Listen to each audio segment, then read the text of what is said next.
and welcome to our newly updated Anglo-Saxons and Vikings workbook. This is the Amazon printed copy, but you can get the PDF version directly from our website. So let's take a closer look.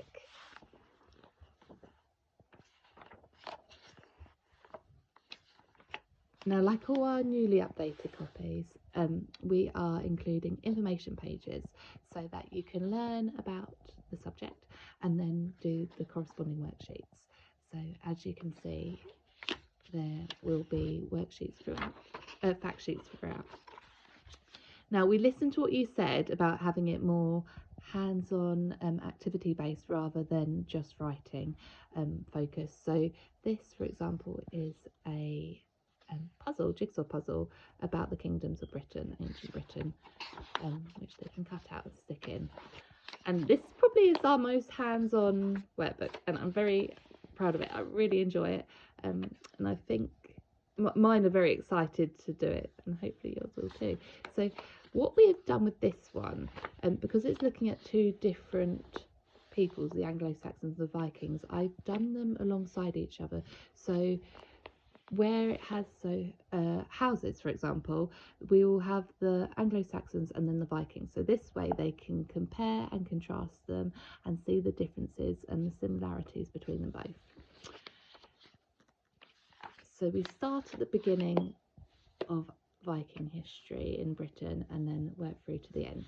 So this is looking at the long ships, and you can build your own. And then we go into explorers. And then the warriors.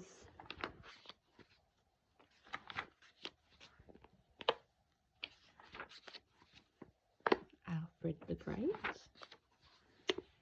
Now, for parents, I'd really recommend The Last Kingdom while you're doing this. Not for children. It's not suitable for children, but it's a brilliant way to bring it alive for yourselves. And understanding concepts like the Danelaw and the society and things like that.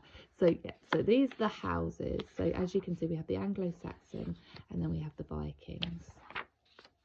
And the same for food. So we have the Anglo-Saxon and then the Viking food. And with these, they can colour them in, cut them out and stick them on, like paper dolls.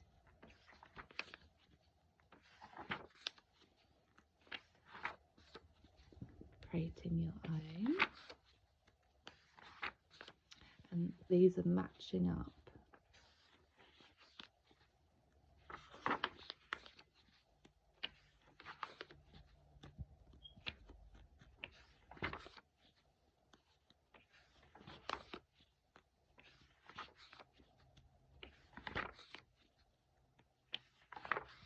And then looking at the beliefs and the burials and the gods.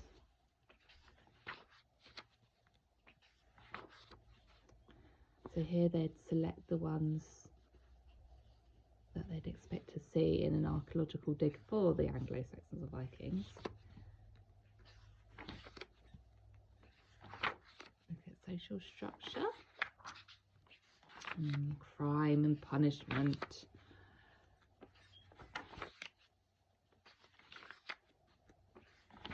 Fun and leisure, and then the runes. And they can learn to write their own name in runes.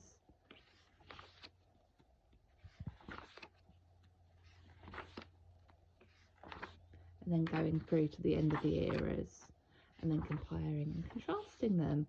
And then you have a timeline that you can cut out and stick in just to refresh everything they've learned. And then you have your collector's card, and then we go into modern Norway. So modern Norway is one of the countries that the Vikings came from. So we're taking a closer look at how it is now, and that way they can, when you got the geography skills and stuff learning about it, but also you can then compare it to the historic Norway and Vikings, and just learning, building on those skills of seeing the changes and seeing the similarities and things as well. So we're looking at the culture and the traditions and animals and weather, and then also you've got the culture with the music and art. and then a creative writing exercises. So this is where they pretend that they're going there on holiday, or you might actually want to go there on holiday, and planning it out. And then you have a book study. So this is more the literacy side based skills. So you have a copy worksheet where you can copy out the passage. And this helps with handwriting. It helps with looking at punctuation and grammar, and also memorization and things like that. And then you've got the reading comprehension questions and character worksheets. So it's just taking a closer look at how stories are created and the messages that are being passed on, and just getting them to think more deeply about the story. And this story is brilliant. It's really good. It really brings the sort of Viking mentality and family life. And then at the very end, you have the certificate of achievement. So they can fill this out once they've finished the worksheets that they wish to do within the unit. And it just gives them a sense of satisfaction and completion. So this is the Viking and Anglo-Saxon workbook. I'd love to know what you think of it, and have a brilliant day. Thank you. Bye.